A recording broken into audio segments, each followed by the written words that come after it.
Lucas capítulo de número 16, versículos 1 ao 2.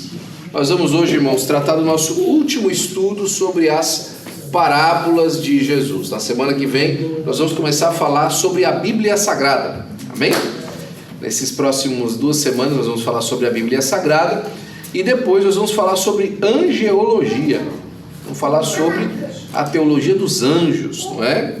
E nós vamos fazer uma perspectiva bastante interessante sobre isso, em nome de Jesus. Mas hoje nós estamos aí no nosso último estudo sobre as parábolas do Senhor Jesus Cristo. Esse estudo que foi escrito pelo pastor Sandro Machado, que é o pastor da nossa igreja lá em Dallas, no Texas, e é o responsável pela região Southwest do Ministério do Belém, que é responsável ali por Dallas e a nossa recente nova congregação de Amarillo. Glória a Deus. Essa é uma congregação agora em Amarillo, no Texas, que é uma cidade linda no Texas. Eu já tive a oportunidade de passar por lá 2 vezes, vindo da Flórida de carro, né? Tive a oportunidade de passar lá, uma cidade muito bonita, muito forte, né? Muito abençoada. E ali nós temos uma empresa brasileira que trouxe um grupo de irmãos do Brasil para trabalhar em Amarillo. E é todo mundo lá do Recife, e é todo mundo da igreja do pastor Ailton. E aí agora nós temos um bonito grupo ali na cidade de Amarillo, no Texas, de irmãos assembleianos congregando juntos em nome de Jesus. Mas no estudo de hoje, escrito pelo pastor Sandro, nós vamos abordar 2 características das parábolas do Senhor Jesus Cristo, que é a fidelidade e o julgamento. E nessa introdução vale a pena a gente lembrar que o Senhor emprega a linguagem do mercado, da agricultura e dos banquetes reais para falar de realidades eternas. As parábolas são pequenas histórias que apontam para realidades que não estão circunscritas a um período da vida. Elas têm uma conotação eterna, não é? Vamos fazer a leitura aí junto comigo? Lucas capítulo número 16, versículo 1 ao 2. E dizia também aos seus discípulos: havia um certo homem rico, o qual tinha um mordomo, e este foi acusado perante ele de dissipar os seus bens. E ele, chamando, disse-lhe: que é isso que ouço de ti? Presta conta da tua mordomia, porque já não poderá ser mais o meu mordomo. Sabe, existem conceitos que são geracionais, não é? Eu vou dar um exemplo para você. Era muito chique um homem na década de 40 usar chapéu, não é? Mostrava que ele era um homem de respeito, socialmente aceitável esse homem usar chapéu. Hoje um homem usar chapéu é esquisito, as pessoas acham esquisito, não que seja socialmente errado, nem nada disso, né? Ainda é chique, mas as pessoas não aceitam com tanta facilidade uma pessoa de chapéu na rua, não é? Causa estranheza às pessoas que estão olhando. No mínimo vai ser, essa pessoa tem um jeito antigo de ser, não é verdade? Outros conceitos, por exemplo, não são sociais, mas também tem o seu apreço temporal, não é verdade? Por exemplo, certos tipos de alimentação, não é? Tem pessoas que gostam de comer certos tipos de alimento que deixam com a modernidade serem alimentos comuns. Dou um exemplo para você de que hoje em dia não tem mais tanta assim, não é tão normal assim se fazer uso desse alimento como era antigamente. Leite integral, não é? O whole milk. Não são muitas pessoas hoje em dia que tomam leite integral mais, não é verdade? A maioria toma 2%, 1%, não é? Leite desnatado, leite sem lactose, não é verdade? É raro as pessoas que tomam o leite puro. Inclusive, não é? Se você for avaliar aí dentro de uma certa perspectiva, algumas pessoas inclusive passam mal se tomam leite puro, não é verdade? O que eu estou dizendo com isso? É que há conceitos na vida que eles são geracionais, que eles são relevantes durante um tempo e depois deixam de ser. Seja até mesmo na conotação de alimentação, seja na conotação do porte social, não é? Eles deixam de ser relevantes de um tempo para outro tempo. Agora, tem aspectos da vida que são absolutos. Na verdade, posso te dar um aspecto absoluto da vida? Por exemplo, a inocência da criança. É absoluto isso, em qualquer era, em qualquer geração, em qualquer fase. A criança é percebida como um ser puro. Não é? Não importa a cultura que você esteja, inclusive. São raras as culturas e as sociedades que têm exceção a essa regra, que tratam as crianças de uma maneira negativa. Ainda que se coloque a criança talvez em um ponto diferente da esfera social, a criança é tida como um ser puro. Dou um exemplo para você, não é? Eu ouvi certa vez de um amigo que foi Marine durante a guerra do Afeganistão, e ele disse que participou de uma das operações para tomar uma das cidades do Afeganistão, não é? E ele falou que durante semanas eles passaram jogando papelzinhos em cima da cidade, avisando as pessoas da cidade para irem embora da cidade, porque quem sobrasse da cidade eles iam considerar aquilo lá hostil, não é? E passaram por semanas e depois foram, porta em porta, casa a casa, arrombando as portas, fazendo a limpeza da casa e tal. E você sabe que nesse tempo aí tinha muita bomba, não é? Que explodia, bomba que o pessoal deixava escondida e tal. E eles entraram numa casa e a hora que eles arrombaram a porta, eles se depararam que na mesa da cozinha tinha uma caixa de sapato. E a caixa de sapato estava fechadinha. Ao ver aquilo, eles já voltaram para trás, chamaram o esquadrão antibombas, que quando abriu a caixa de sapato, encontrou uma criança recém-nascida, já morta há alguns dias. Eles acharam aquilo esquisito, esperaram então o pessoal da casa voltar, depois que eles terminaram a operação, e fizeram uma visita à casa e perguntaram: por que vocês deixaram essa criança aqui em cima da mesa dentro de uma caixa de sapato? E o pai explicou de uma maneira muito calma. Ele falou assim: olha, eu tenho muitos filhos, eu tenho 14 ou 15 filhos, e esse era o meu filho mais novo que nasceu. Então nós fizemos o seguinte, fomos colocando as coisas e as crianças mais velhas até a mais nova, e nós não tínhamos mais lugar para levar esse filho que tinha acabado de nascer, então nós o deixamos aqui, porque já não tinha mais lugar no carro. Dentro da cultura afegã, quando você vai alimentar a família, você alimenta dos mais velhos para os mais novos. Você não alimenta, se alguém tiver que ficar sem comer, vai ficar sem comer o mais novo. Por quê? Porque dentro da cultura deles é aquilo que você é útil. Então as crianças mais velhas já têm alguma utilidade para trazer dinheiro para casa também. Então eles precisam ser alimentados para que eles ganhem a sua utilidade. Mesmo isso não tira a pureza das crianças, mas nos mostra como a sociedade enfrenta e tem valores diferentes segundo a sua estrutura. Isso vai de encontro com o assunto das nossas parábolas. Por quê? Porque Jesus, mesmo tratando de questões culturais, ele falava de valores eternos. E roubar em qualquer cultura é errado. Matar em qualquer cultura é errado, não é? Ainda que se faça descaso entre uma pessoa e outra, em qualquer cultura, você fazer algo maligno é errado, ok? E hoje as parábolas que nós vamos dar uma olhadinha, elas têm algumas coisas em comum. Todas elas mostram Deus esperando uma resposta adequada dos personagens. O administrador dessa parábola que nós vamos olhar aqui, por exemplo, deveria ser fiel.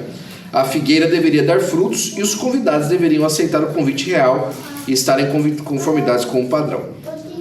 Então, a primeira parábola que nós vamos analisar, e mais uma vez você tem ela aí, se você quiser acompanhar o seu estudo no seu telefone, você tem aí hoje o seu boletim no seu telefone, ok?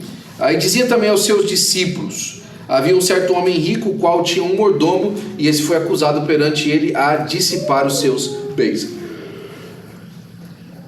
Desculpa. Aparentemente o sujeito da mensagem é o mordomo, não é? E por isso é importante investigarmos mais sobre ele do que sobre o homem rico. Obviamente sabemos que o Senhor está falando de si mesmo quando se refere ao homem rico. Primeiramente definamos o que é mordomia. Mordomia é administrar com cuidado e honestidade aquilo que não é nosso. Mordomia é administrar com cuidado e honestidade aquilo que não é nosso. Vamos fazer aí rapidinho? A sua vida é sua? A sua vida é sua? Não, sua vida é de quem? De Deus. Então tá bom, então você vai prestar conta de como você viveu a sua vida, não é? Amém? O seu tempo é seu? Não. Se a sua vida não é sua, como é que seu tempo vai ser seu? Não é verdade? De quem que é o tempo que você tem? De Deus. É de Deus. você vai prestar conta pelo tempo que você gastou. A sua família é sua? Não, a sua família é de Deus. Se você não é de você, se o seu tempo não é seu, a sua família também não é sua, a sua família é de Deus. É tão bonito isso porque o escritor dos Salmos, ele fala que os filhos, por exemplo, são a herança do Senhor, não é? Agora, é aquilo que nós deixamos de herança para Deus ou é aquilo que Deus deixa de herança para nós? Fica a pergunta aí. Não é verdade? Se nós estamos criando os filhos para a próxima geração, os filhos são a herança do Senhor. É aquilo que nós cuidamos hoje para que o Senhor use amanhã. Por isso a herança do Senhor.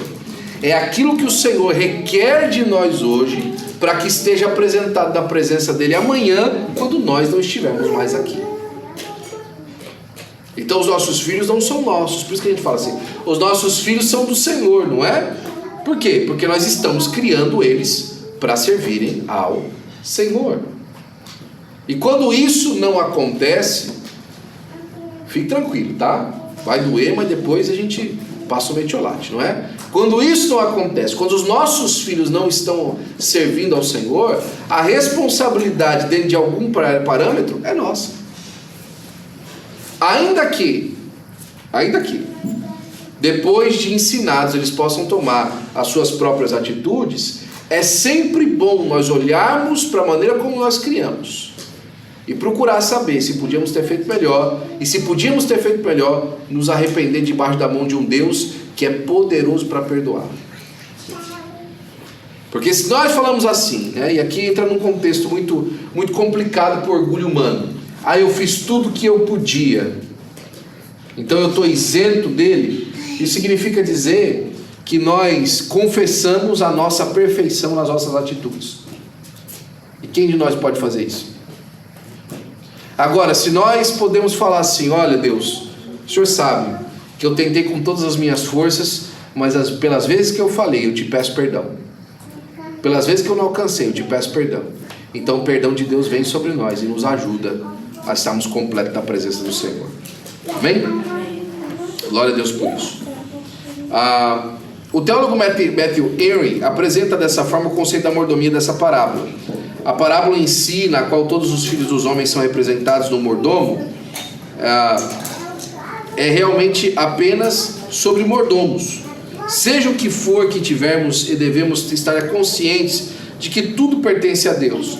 Temos apenas o privilégio de usar as coisas, e isto de acordo com a instrução do nosso grandioso Senhor, para toda a sua honra. E ele continua: este mundo é uma casa, o céu é o telhado, as estrelas as luzes, a terra com os seus frutos um pano de mesa. O Senhor da casa é o santo e bendito Deus.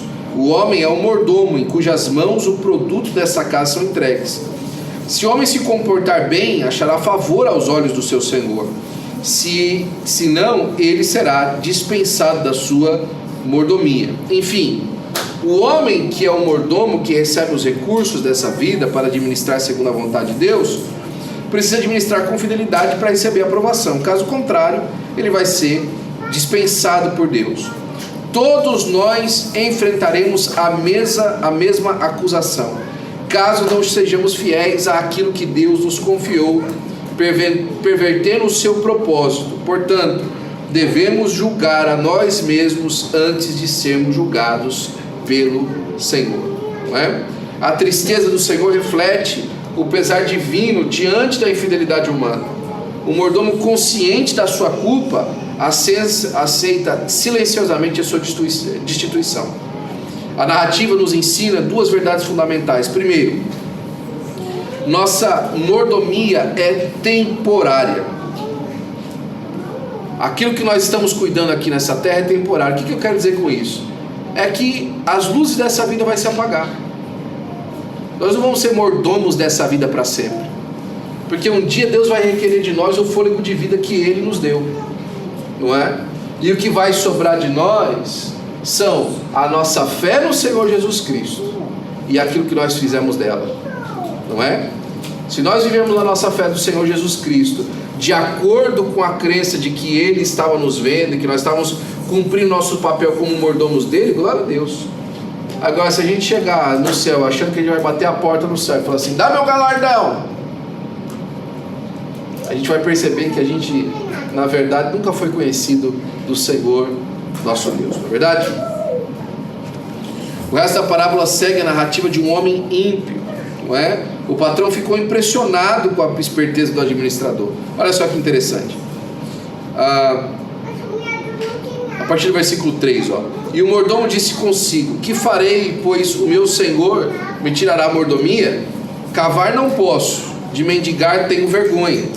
Eu sei o que hei de fazer, para que quando for despossada a minha mordomia, me recebam em suas casas.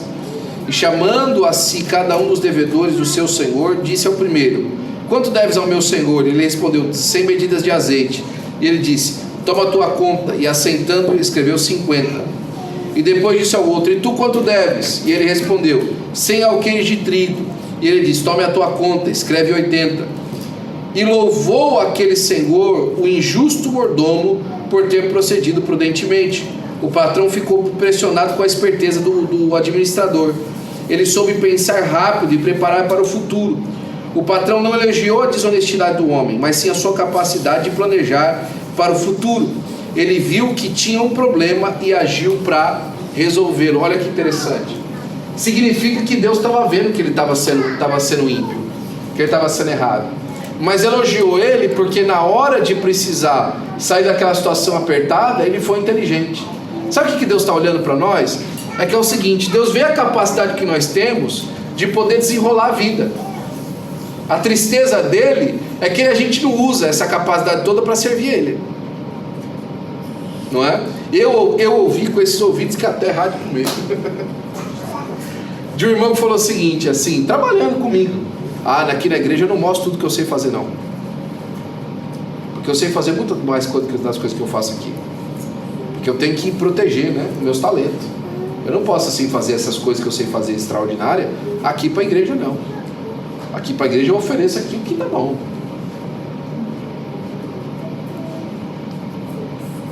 O Senhor elogiou a esperteza daquele mordomo. Falou assim: na hora que a corda aperta, você sabe onde sair, né? Uau, parabéns, não é? Recebeu a mordomia de volta? Não. Foi restituído a sua posição? Não. Mas Deus reconheceu que ele tinha inteligência. Tem muita gente posando de bacana com aquilo que Deus deu, fazendo negócios extraordinários, mas a hora que as luzes dessa terra fechar, eles vão perder a mordomia do mesmo jeito. Tem muita gente milionária com o talento que Deus deu, bilionária com o talento que Deus deu, e Deus aplaude. Olha, parabéns, uau. Rapaz, tem um tal de... eu não vou falar o nome dele não, mas eu vou falar só as coisas que ele faz, né? Melhor. Isso aqui vai para a internet depois, não é? Mas foi a primeira vez que foguete deu ré, não foi?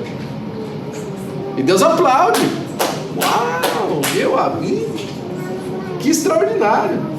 Só que a hora que as luzes dessa vida acabar, se a fé não estiver em Jesus, não tem outro caminho. Então, a palavra de Deus nos mostra esse reconhecimento claro. Acho que tem alguém na porta, você pode ajudar a fazer, por favor, pastor?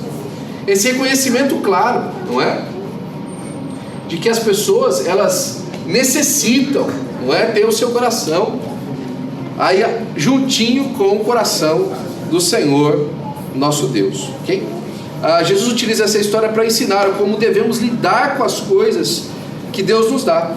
A lição vale para tudo que recebemos de Deus: dinheiro, talentos, tempo, oportunidade, relacionamentos. Jesus quer que sejamos inteligentes na forma como usamos esses recursos, sempre pensando no amanhã, mas principalmente na eternidade. Você não pode viver como se não houvesse amanhã, não é? Não pode acordar de manhã e falar assim: eu sei lá o que vai acontecer amanhã, não é? Deixa a vida ali me levar, a vida leva eu, não é? Não é assim não é verdade? Você tem que pensar naquilo que vai acontecer amanhã, mas muito mais do que isso, você precisa refletir nos valores do reino e da sua eternidade, para a glória do nome do Senhor Jesus Cristo. Diga-me amém, por favor. Amém. E aí, o Senhor dá um conselho no final dessa parábola, ainda Lucas capítulo de número 16, versículo de número 9, não é? Eu vos digo, granjeai amigos com as riquezas da injustiça, para que quando elas vos faltarem, vos recebam eles os tabernáculos eternos. Aí Jesus faz uma advertência aqui: não seja avarento. Se você vai usar os seus recursos, use os seus recursos para ajudar as pessoas e fazer o bem, e crie relacionamentos que transcendem essa vida. Crie relacionamentos que ficam, não é? Não use o seu recurso só para avançar a sua própria vida. Use o seu recurso para avançar a vida de alguém. E adivinha, quando a vida dela avançar, a sua vai junto também.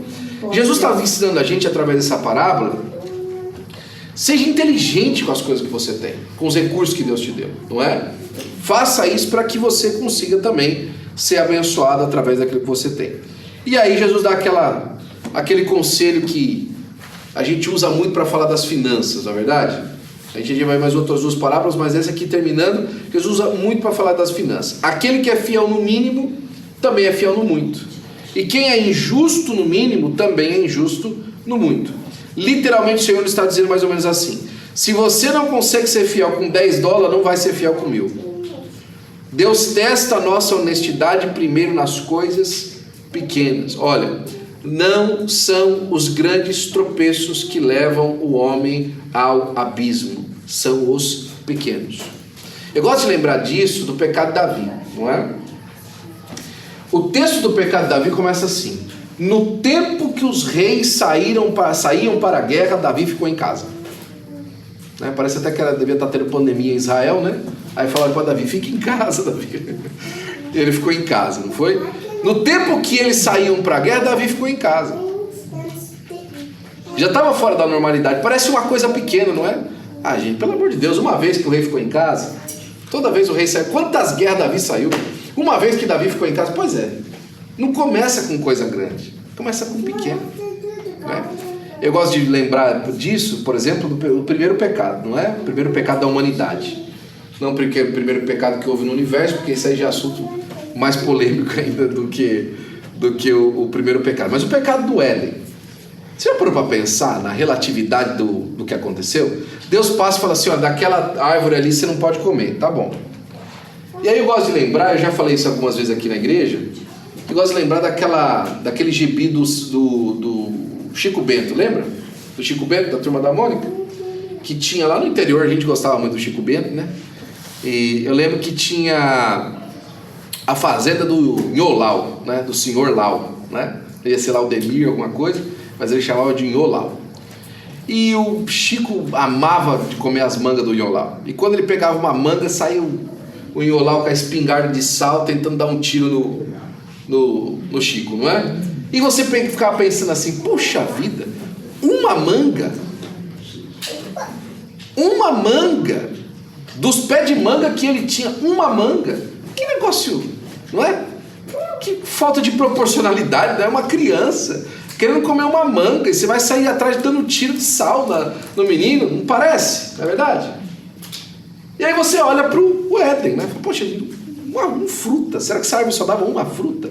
E aí os teólogos começam a explicar: não, porque essa árvore, ela dava uma fruta a cada milênio. Não tem nada disso. Falou que não era para comer do fruto da árvore, não é? E vai lá, a mulher come, dá para o marido e tal, e o negócio cai todo mundo. Beleza. O primeiro pecado registrado na Bíblia é esse. Qual que é o segundo? Já parou para pensar qual que é o segundo? O segundo pecado registrado na Bíblia. O primeiro é esse, é o fruto. E o segundo? Um irmão matou o outro. O primeiro é uma fruta que não era dele para fazer aquilo, que ele não tinha permissão para fazer aquilo, e ele reavalia o valor moral de comer a fruta que Deus não deixou. O segundo, um irmão mata o outro. Mais uma vez, se nós não somos fiéis nas coisas mínimas e pequenas, já ouviu falar aquela frase: a oportunidade faz o ladrão? A gente às vezes rejeita ela, na verdade. Olha, tendo oportunidade, não tendo oportunidade, jamais vou fazer isso. Irmão, é bom a gente sondar o nosso coração e ouvir o conselho de Jesus. Olha, quem é fiel no mínimo vai ser fiel no muito. Se você guardar a sua vida com as pequenas coisas, com os pequenos delitos da alma, você vai guardar dos maiores, para a glória do nome do Senhor Jesus Cristo. Glória a Deus. Se não conseguimos ser fiéis com os bens materiais temporários, como Deus confiará as riquezas espirituais, dons ministeriais, autoridade espiritual, revelações divinas? Quando a gente olha para isso, a gente consegue entender Paulo agora falando para Timóteo como é que era para escolher pastor, não é? Como é que você vai escolher o pastor? Olha para a casa dele, vê se ele tem os seus filhos em sujeição, vê se ele é casado com uma mulher só, não é? Casado, marido de uma só mulher. Isso parece até, mas claro que não, mas naquela época não era muito bem assim, né? O cara é casado com uma, duas, três, não é verdade? Vê se ele é casado com o marido de uma só mulher, que tem seus filhos em sujeição, não é? Que governa bem a sua casa. Se aí uns negócios da vida aí, ele é irrepreensível diante, se ele é exemplo para os fiéis.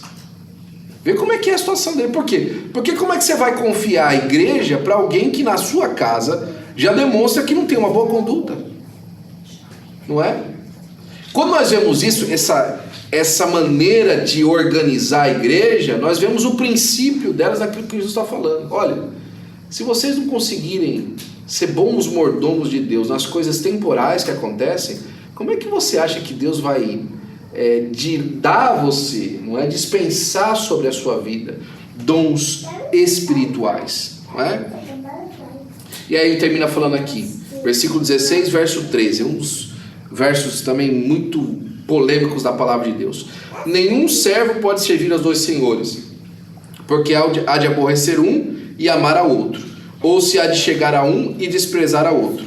Não podeis servir Deus e a Mamon. E aqui é interessantíssimo, porque Mamon é a palavra aramaica para riquezas, é a personificação como um senhor rival que compete diretamente com Deus pela nossa devoção. E é a única vez na Bíblia que o Senhor Jesus reconhece, não é, uma outra entidade.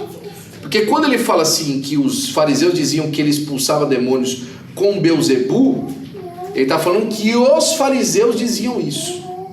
Mas aqui ele está falando o seguinte, olha, não se pode servir a dois senhores. Não dá para servir a Adonai, que é provavelmente que ele está falando aqui em aramaico, o Eterno, e a Mamon, que é uma entidade que representava as riquezas.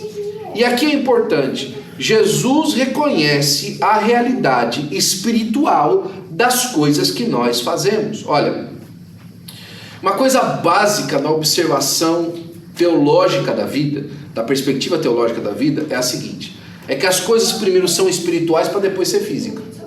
Não é o contrário. Nós temos a base disso em dois textos: Salmo 19, né, o louvor a Deus pela natureza, e Hebreus capítulo de número 11, quando ele fala no versículo 3 que nós cremos que Deus fez o mundo visível através daquilo que não é visível. Não é verdade? Nós temos a base disso, João 1, no princípio era o verbo estava com Deus, não é? Por ele foi feito todas as coisas. Nós temos o princípio disso nessa perspectiva. Então, todas essas tentações que surgem no contexto humano, que se manifestam na nossa carne, elas são sempre manifestadas e elas são sempre engatilhadas através de um fervor espiritual representado em alguma entidade. Isso é antigo, não é? Nós vivemos inclusive numa era do mundo, e isso muito foi forçado, né, pela teologia alemã, que tentou desmistificar tudo que existia de espiritual, inclusive os mais progressistas nesse sentido, falaram até que os milagres de Jesus não foram literais, foram figurativos. Por quê? Porque eram impossíveis de acontecer, logo não aconteceram. Rudolf Bultmann, ele foi um dos teólogos que empurrou isso aí. Por que isso? Porque o homem quer explicar tudo empiricamente e ele não consegue. Porque o mundo físico, ele é uma reação do que acontece no mundo espiritual. E como nós não conseguimos enxergar o mundo espiritual como ele realmente é, quando existe uma reação no mundo físico que não compete a nenhum ato físico que aconteceu, a resposta clara e evidente é: não aconteceu isso por causa disso.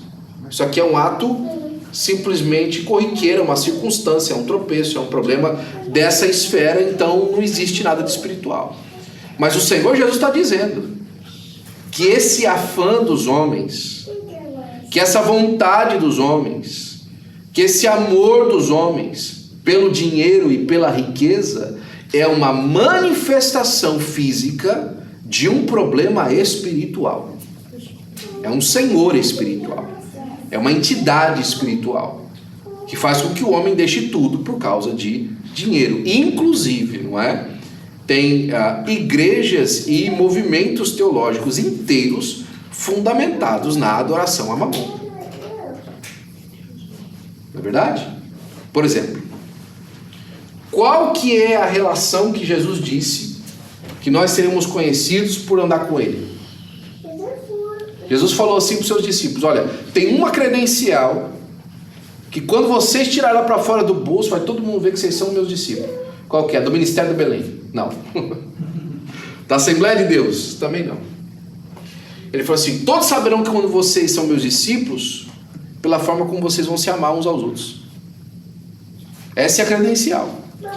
Vai chegar, vai observar como vocês se tratam, como vocês se promovem, como vocês se amam, como vocês querem o bem um dos outros. Aqui não tem jeito não, esse povo é crente. Está na cara, eles representam a pessoa do Senhor Jesus Cristo. Então quando você vê um movimento formado em cima de, olha, você chegou aqui, estou vendo aqui chave de carro, estou vendo aqui chave de casa, não é? Olha só, e chega lá e começa a entregar e um monte de profecia, um monte de negócio. Eu sou pentecostal até o meu do osso. Eu amo profecia, eu amo os dons de curar, eu já experimentei isso na minha vida, no meu ministério, continuo experimentando até hoje, mas eu reconheço que a maior credencial da nossa vida com Deus é o amor.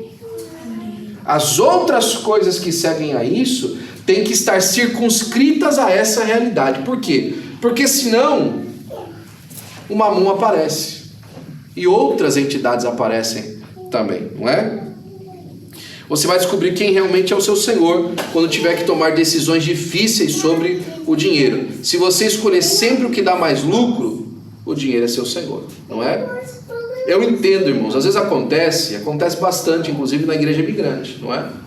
Os nossos irmãos trabalham sempre com trabalhos que são diferentes da caixinha. Ninguém aqui trabalha a maioria dos nossos irmãos, principalmente aqui na Califórnia, não trabalha de 9 a 5. Não é? Não tem uma empresa que ele chega, bate cartão e tal, trabalha até as 5 da tarde, saiu, acabou o horário dele de trabalho, e ele vai ser, não, às vezes o irmão chega lá, passou a semana inteira, não bateu, irmão, tem que pagar o aluguel, tem que correr atrás, não é? Tem que sacrificar às vezes um domingo, a gente entende, a gente sabe que é assim. Agora, tem irmãos que não sabem dizer não.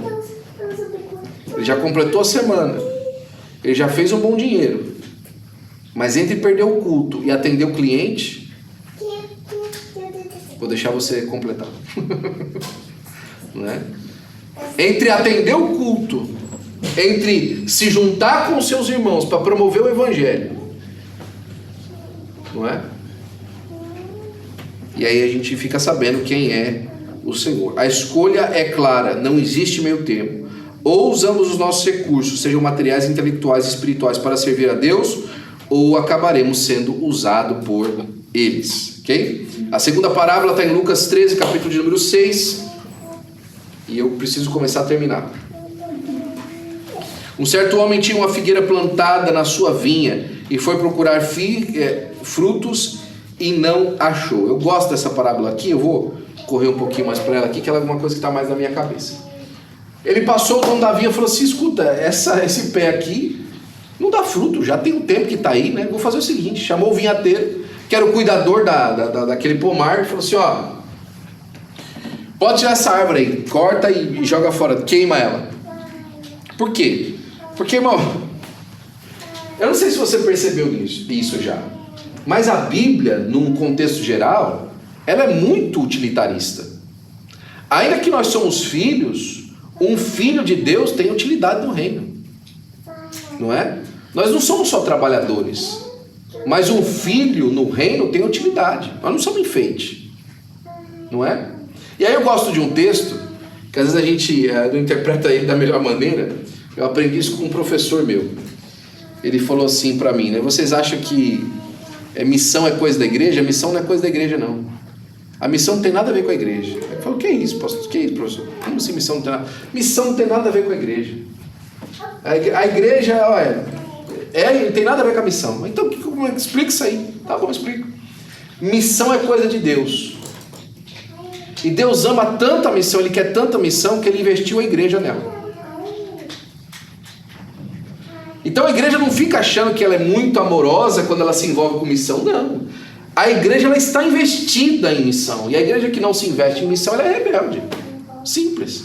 Ela não está cumprindo aquilo que o Senhor mandou. Aí tem um texto lá em Romanos que a gente ama ele, né? Aquele que nem mesmo o seu próprio filho poupou, não vos dará também todas as coisas? Eita, Jeová, hein? As bênçãos é rica, hein? Nem mesmo Jesus ele poupou, não vai dar as bênçãos. Então é isso que o texto está dizendo. O texto está dizendo um investimento de missão. E a gente pode traduzir de uma outra maneira. Se Deus não poupou nem Jesus na missão, você acha que Ele vai poupar você? Se Deus não poupou nem o seu próprio filho na missão, para que a missão fosse cumprida, para que o perdido fosse alcançado, você acha que Ele vai poupar você? E Paulo está falando daquilo que ele tem propriedade. Porque Paulo olhava para a sua própria cara e falava assim, eu não vou ser poupado pela missão que Deus quer cumprir. E aí ele explica, olha, eu não tenho a minha vida por preciosa, com quanto eu consigo cumprir meu ministério. Eu fui investido. Eu sou um investimento de Deus na missão, na salvação do perdido. O que o texto está dizendo aqui para nós? Que o Senhor estava passando pela árvore, e Ele não quer árvore que faz sombra. Ele quer árvore que dá fruto. Ele não quer árvore que seja bonita e frondosa. Ele quer árvore que dê resultado. Não é? Tem muito crente, irmão, que olha, é uma bênção. É amigo, é fiel, mas não dá resultado. O que é resultado, pastor? Resultado é ser comprometido. É gerar, não é? Você já percebeu? Eu gosto dessa ideia. Eu preciso correr, mas nós vamos falar disso aqui também. Você olha para um fruto, olha do ponto de vista biológico. Vamos olhar uma fruta do ponto de vista biológico, ok? Para que a árvore dá fruto? Para você comer? Não. A árvore nem sabe que você existe, né? No contexto biológico, tá? Pelo amor de Deus, eu acho que as coisas são espirituais. Eu acho que, reprodução. Dentro da árvore tem uma semente.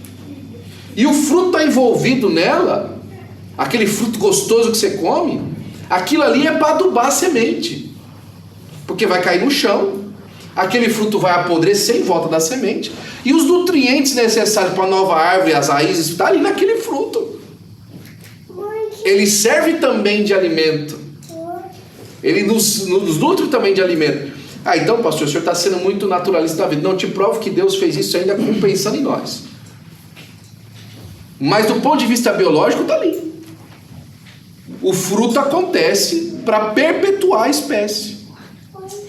Então o fruto, irmãos, principalmente que ele envolve a nova semente de tudo que ela precisa para ela continuar sendo uma nova árvore, ok? Agora te prova que Deus fez isso amando a gente, não é? Você já parou para pensar no paladar? Por que a gente sente gosto das coisas? Pensa isso de maneira biológica. Faz sentido você sentir gosto das coisas? Nenhum. E você tem preferência sobre o sabor que você tem? E se todos fossem o mesmo sabor? Não é? Não, e ainda tem o seguinte, né, pastor? Uma tem um sabor, a outra tem outro sabor, não é? E um sabor para mim é gostoso e para você não. E a gente ainda julga do sabor. Isso para mim é a maior prova de que Deus primeiro nos fez indivíduos, nos deu livre-arbítrio e realmente quer o nosso bem. Porque sentir prazer em comer, sentir prazer em desfrutar, pois não. Eu tive o desprazer na pandemia de não sentir nada, pastor. Aquilo ali parece que me deu um negócio, me encaixou uma ansiedade. Não é? Porque eu falava, não tem gosto de nada. Fica à mercê, não é? É horrível. Não é? A gente percebe os detalhes de Deus. Mas voltando ao assunto da árvore, ele estava procurando, escuta, essa árvore vai ficar sozinha aqui. Eu costumo dar esse exemplo também, né? A melancia sem semente, do ponto de vista do mercado, do ponto de vista de quem está saboreando, é um sucesso. Do ponto de vista da fruta, é um fracasso. Se você comer a última fruta, a última melancia sem semente, Que é o caso da banana, né? Corre o risco de acabar, né? não é? Porque já não está mais produzindo mais, o toco dela já não está dando mais produção, porque estão fazendo elas praticamente estéril. Dá aquele bananal um só e acabou. Se o cara não souber fazer e replantar aquele pedaço da árvore, ele não vai ter mais. E a gente vai percebendo cada vez mais e observando isso, não é? E percebendo por que é que Deus se preocupa com o fruto. Por que Ele se preocupa com o fruto da nossa vida? Ele quer ver a perpetuação daquilo que Ele plantou, daquilo que Ele começou a fazer. Mas aí o vinhateiro pegou e falou o seguinte, olha... Ele chegou para o vinhateiro, versículo 7 do capítulo 13, tá? Eis que há 3 anos venho procurando fruto nessa figueira e não acho. Corta porque ocupa ainda a terra inutilmente. Olha só, eu estou observando o lugar. Aqui nesse lugar podia ter outro dando fruto. Então corta. Que duro, não é? Eu acho duro. Eu acho duro. Mas não acho injusto. Porque ele falou assim, olha, no lugar onde ela está plantada, podia ter dado outro fruto, e ela está aqui plantada e está sendo inútil. Olha só que coisa, está sendo inútil. Podia estar outra pessoa aqui, outra árvore aqui, dando fruto, não é? Assim como Deus investiu em Israel, não é? Deus tem essa expectativa em nós também, com o retorno proporcional ao cuidado dispensado. A esterilidade espiritual que caracterizou Israel permanece como advertência solene para a igreja. Como ovelhas do rebanho de Cristo, nossa vocação é dupla: reproduzir a vida espiritual através do discipulado e produzir recursos que edifiquem o seu reino. Mas aí o vinhateiro respondeu, né? Senhor, deixa este ano para que eu escave e a esterque. Aí entra a misericórdia de Deus, né? Olha, eu sei que está me dando fruto, mas vamos fazer o seguinte: Senhor, eu vou escavar ela em volta. Eu vou tirar essa sujeira, esse monte de folha caída que está em volta dela. Eu vou passar um rastelo. Eu vou expor as raízes de novo à luz do sol, expor melhor a água, e eu vou colocar um esterco em cima para que ela recupere os nutrientes. Deus está interessado, irmão, na nossa produção, e Ele está investido nela. O Senhor Jesus não tem nos trazido nos lugares e nos trazido a experiências novas com simplesmente o fator de talvez nos expor alguma coisa. O Senhor está investido na nossa restauração, que nós recobremos a sermos frutíferos para a glória do Seu nome. Amém? Esse vinhateiro aqui representa o Senhor Jesus como intercessor, não é? E aí fala assim lá em Hebreus capítulo 4: nós não temos um sumo sacerdote que não se possa se compadecer. E compadecer é se colocar no lugar, não é? Jesus se colocou no nosso lugar. E se colocar no nosso lugar, aqui agora eu acho que pelo menos estremece o meu coração, não é? Quando Jesus se coloca no nosso lugar, sendo Ele o vinhateiro, sendo Ele o jardineiro daquele pomar, Ele faz o seguinte: e se fosse eu uma árvore sem fruto? Agora, para Jesus ter compaixão da árvore sem fruto e se colocar no lugar da árvore sem fruto, para mim é um assinte para Ele. Não é? Eu me sinto ofendendo Jesus falando para Ele que Ele se colocou no lugar de uma árvore infrutífera, de tão frutífero que Ele é, não é verdade? Mas Ele se colocou no lugar da árvore infrutífera e falou assim: e se fosse eu infrutífero? Eu não ia querer mais uma chance? Eu não ia querer uma oportunidade de poder ser restaurado, não é? Então Ele dá a oportunidade para ser restaurado, Ele dá a oportunidade para crescimento, Ele dá a oportunidade para mudança. E aí falou assim: olha, passa daqui 1 ano, vamos ver como é que vai estar. Só que aí Ele fala o seguinte: aí se der fruto, ela fica. E se não, depois a mandará cortar. Aí ele fica ali implinindo, depois você manda cortar, não é? Para a glória do nome de Jesus. O amor de Deus é tão paciente quanto é justo. Uma coisa do caráter de Deus, a gente entra aqui na terceira parábola, e já para finalizar, é que Deus não é mais justo que amoroso. Deus não é mais misericordioso do que gracioso, não é? Deus tem todos os elementos da sua personalidade em equilíbrio. Então Deus não é uma pessoa desequilibrada, né, procurando o que vai fazer, como vai fazer. Não, Deus não está desequilibrado. Deus está em perfeito equilíbrio e em consonância com a sua palavra. Então a justiça de Deus, o amor de Deus, o compromisso de Deus, o cuidado de Deus é tão grande quanto a sua justiça. Glória a Deus. Então você nunca vai ver Deus sendo injusto. Pelo contrário, não é? Você sempre vai encontrar a justiça de Deus se manifestando em tudo que Ele faz. E por fim, a última parábola que nós podemos ver nessa noite é quando Jesus conta a respeito das bodas do seu filho, não é? Um certo rei celebrou as bodas do seu filho. Está lá em Mateus 22, versículo 1 ao 2, dizendo que o reino dos céus é semelhante a um certo rei que celebrou as bodas do seu filho e enviou seus servos a chamar convidados para as bodas, e estes não quiseram vir. Depois enviou os outros servos dizendo: dizei aos convidados: eis que tenho o meu jantar preparado, os meus bois cevados e já mortos, e tudo pronto, vinde às bodas. Eles, porém, não fazendo caso, foram um para o seu campo, outro para o seu negócio, e outros, apoderando-se dos seus servos, ultrajaram e mataram. E o rei, tendo notícia disto, encolorizou-se, e enviando seus exércitos, destruiu aqueles homicidas e incendiou a sua cidade. Aqui claramente está falando que Deus convidou Israel, os seus convidados, para participar do casamento do seu filho, para participar da celebração do seu filho, do Senhor Jesus. Mas eles falam: não, eu estou aqui com o meu negócio. A pior coisa, irmão, que pode acontecer para alguém que tem comunhão com Deus é ficar encantado com o acesso que Deus dá para as coisas e se esquecer do Deus que deu acesso. Israel foi abençoado por Deus em todas as áreas possíveis e imagináveis da sua caminhada sobre a terra, e esqueceu o Deus que abençoou. O período mais próspero do reino de Israel foi durante o reinado de Salomão. Depois de todas as guerras que Davi passou, depois de todos os problemas que Davi teve, durante o reino de Salomão foi o ápice da glória. Fala para mim um profeta da época de Salomão. Não tem. E por fim, não é?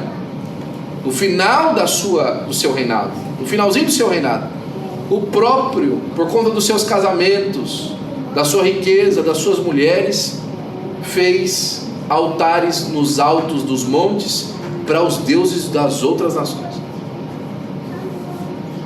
Foi convidado a bodas, não é? Foi convidado às bodas, mas estou ocupado com os negócios. E aí, por fim, os servos que chegaram para chamar as bodas: olha, vamos preparar, tem traje. Eles mataram. Quem eram? Os profetas que vieram depois. Ultrajaram e mataram Isaías, Jeremias, Ezequiel, não é? Ultrajados, alguns deles mortos, não é verdade? As condições que cada um deles passou em diferentes momentos do povo de Israel, esquecidos. E aí, por fim, e aqui agora já fica escatológica essa parábola, porque fala assim: e enviando os seus exércitos, destruiu aqueles homicidas e incendiou a sua cidade. Isso aconteceu com Israel pelo menos duas vezes. Pelo menos duas vezes. Uma antes do exílio e depois no ano 70. Porque aqui já tem a ver com as bodas. Veio para o que era seu, mas os seus não receberam. Não é? Ficou vencido, isolado. Então diz aos servos: as bodas na verdade estão preparadas, mas os convidados não eram dignos. Olha só, quando você rejeita Deus, não é Deus que fica indigno pela sua rejeição, é você. O Dr. Ravi gostava de falar sobre o amor de Deus. Ele falava o seguinte: é diferente. Uma vez eu cheguei no avião e uma pessoa perguntou para mim se eu jogava algum esporte. Eu falei assim: Jogo tênis. Ela perguntou assim, você joga tênis bem? Aí eu falei, depende, né? Bem comparado com quem? Não é? Se você comparar eu com o rapaz que eu jogo lá no clube, eu jogo bem, ganho toda vez. Agora, se você comparar comigo com o Federer, né, eu não jogo nada, não é? Quando a gente fala que ama alguma pessoa, a gente entre eu falar que amo uma pessoa e Deus falar que ama uma pessoa é diferente, não é? Porque quando eu amo você e você não me ama de volta, eu fico triste, não é? Porque você rejeitou o meu amor, não é? Eu te dei uma coisa e você não recebeu, aí eu perdi aquilo que eu te dei. Eu separei uma coisa especial para você, dei para você e você rejeitou, não é verdade? Agora, quando Deus ama e não é correspondido, Deus também fica triste. Não porque Deus perdeu alguma coisa, mas porque você perdeu alguma coisa. Fica claro aqui na parábola. Eles olharam para as bodas e falaram assim, isso não é para mim não, tem muita coisa para fazer. Agora, não foi o rei que ficou indigno por causa das bodas. Foram os convidados que se tornaram indignos. O rei não perdeu a sua dignidade. Os convidados perderam. Quando nós rejeitamos a salvação em Deus, quando nós rejeitamos o convite do Senhor, a salvação pelo Espírito Santo de Deus, Deus não perdeu nada quando os homens rejeitam. Ah, poxa vida, né? É por isso que o Paulo é muito claro para Tito, olha, a graça de Deus se é manifestada trazendo salvação a todos os homens, salvação para todo mundo. Deus não está, ai não, porque o fulano, poxa vida, trabalhei tanto, Deus não está. Poxa, mandei meu filho, tal. Deus não está se preocupando com isso. Pelo contrário, não é? A palavra de Deus fala em Isaías 53 que o Senhor agradou o moê-lo. Fala, não, cumpriu o que eu precisava fazer. Tá aí, agora a salvação está aberta a qualquer um que quiser alcançar. Não é? E aí o que aconteceu? Porque os convidados agora não eram indignos, ele falou para os outros que estavam lá: e depois as saídas dos caminhos, e convidai para as bodas todos os que encontrardes. Veio para os seus, mas os seus não receberam. Mas todos quantos receberam, deu-lhes o direito de serem chamados filhos de Deus, a saber, aos que creem no seu nome. Não é? Deus saiu procurando, os servos saíram procurando. E entrando lá, trouxeram. O pessoal fala dessa parábola aqui, o pastor Sandro explicando, que nessa época o convite vinha com a roupa para as bodas. Quando você recebia o convite para uma festa, já vinha ali os trajes que você usou na festa. Hoje em dia é chique isso, né? Aí vem aqui e tal, com, né, aquelas festas em barco, já vem tal com a roupa que todo mundo vai estar no barco, mesmo código de cor, tal, aquele negócio bem chique e tal, né? Que a gente só vê no Instagram, não é verdade? E naquela época era assim, vinha a roupa tal, para você participar da festa do rei, não é? E aí o rei chega lá na revista do pessoal que estava entrando na festa, e tinha um homem que não trocou de roupa e queria entrar para as bodas. Estava lá na porta, veio com um convite, mas não trocou de roupa. E aqui o pastor Sandro faz o comentário do Matthew Henry, usa o comentário do Matthew Henry para falar disso, que são as pessoas que são chamadas à comunidade da igreja, a participar da igreja, a serem servos do Senhor da igreja, mas não mudam sua conduta, não veste a roupa de salvação, não é? Eu conheci um rapaz, morou com a gente há algum tempo, né? E falava assim: ah, pastor, eu venho aqui na igreja, tá? Gosto de ouvir a palavra do Senhor, mas eu não sou crente assim, não. eu não sou crente, não. Eu gosto de ouvir, é legal e tal, o senhor fala, umas palavras assim bonitas, tal, mas eu não sou crente, não. Não trocou a veste, não é? Não quer, sabe? Não quer, não é? E como nossa teologia nos ensina, né? A teologia da Assembleia de Deus, nós somos calvinistas, nós somos arminianos, não é? A gente entende que o livre-arbítrio da pessoa, não é? Ela pode rejeitar. Ela tem o direito de rejeitar. Não é verdade? Aliás, isso é uma característica do amor, né? Se eu digo que amo você e não deixo você escolher, isso não é amor. O amor permite a sua escolha, não é? Já pensou o rapaz chegar para a moça e falar assim: eu amo você, meu amor. Ah, mas eu não te amo não, mas eu te amo, já está suficiente, vamos embora comigo. Pega, o que é isso aí? Vai ser um sequestro, não é verdade? Ela tem que aceitar, já percebeu no casamento? Ela tem que falar I do, não é? Senão não funciona. E aí a gente vê que muita gente às vezes frequenta, mas não recebe as vestes nupciais. E aí o rei falou aos servos: amarrai-o de pés e mãos, levai-o e lançai-o às trevas exteriores. Ali haverá pranto e ranger de dentes. Evoca a imagem de um criminoso sendo detido, imobilizado para que não possa reagir ou fugir. O homem passa de convidado a prisioneiro instantaneamente. E aí ele termina: muitos são chamados, mas poucos são escolhidos. Não é? Irmão, bom é ser chamado depois escolhido, não é verdade? Para a glória do nome do Senhor Jesus Cristo. Concluindo o nosso estudo de hoje, o maior mandamento do Novo Testamento é amar ao Senhor nosso Deus sobre todas as coisas. Todavia, esse amor não se limita a uma mera declaração verbal. Ele deve ser evidenciado em fidelidade, reverência e obediência às suas ordenanças. É aqui que eu acredito que Lutero não entendeu o que disse Tiago, não é? Que reclamou tanto que o Tiago disse, que a fé sem obras é morta. Se você diz que tem fé, ela vai ser manifestada através da maneira como você anda. Não adianta, não é? Não adianta falar que você ama a Deus, que você quer servir a Deus e a sua vida não se conduzir da mesma forma.